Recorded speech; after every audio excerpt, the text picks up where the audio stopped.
Deputy bureau chief वजाहत Ali Abdi ने mayor Karachi barrister Murtaza Wahab से सवाल करते हुए सिंध बिल्डिंग कंट्रोल अथॉरिटी में चलने वाले सिस्टम को बेनकाब कर दिया है। वजाहत अली आब्दी ने सवाल किया कि सिंध बिल्डिंग कंट्रोल अथॉरिटी के 2 अफसरान आसिफ शेख और मुबशिर शेख की ऑडियो लीक हुई है, क्या उनको भी वजीर आला सिंध मुअत्तल करेंगे? मेयर कराची ने क्या जवाब दिया, आइए आपको सुनवाते हैं।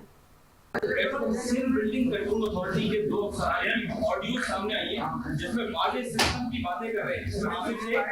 आसिफ शेख और मुबशिर शेख आपने कई लोग कुछ अर्से पहले आपने की सीएम साहब को शिकायत की जिसमें वाटर बोर्ड के लोग मुअत्तल किए गए, सिंध सॉलिड मैनेजमेंट के लोग मुअत्तल किए गए, टाउन म्युनिसिपल कॉर्पोरेशन के लोग मुअत्तल किए गए। तो as a father of the city Karachi में इस कराची की तामीर अथॉरिटी के लिए या सिंध बिल्डिंग कंट्रोल सिस्टम के खिलाफ सीएम साहब से रिक्वेस्ट करेंगे क्योंकि आपकी कराची में सबसे ज्यादा जो हाइट है टाउन के साथ सपोज से बिल्डिंग में 80 गज के ऊपर 120 गज के ऊपर 200 गज के ऊपर गैर कानूनी तामीरात कराते हैं, जहाँ 400 गज की सिस्टम आप लगाते हैं, पानी का सिस्टम लगवाते हैं, वो 4000 लोगों को कन्वर्ट हो जाता है। इसका सबसे बड़ा नुकसान शहर के लोगों को है। जहाँ तो आपकी तरक्की है, शहर की तरक्की है।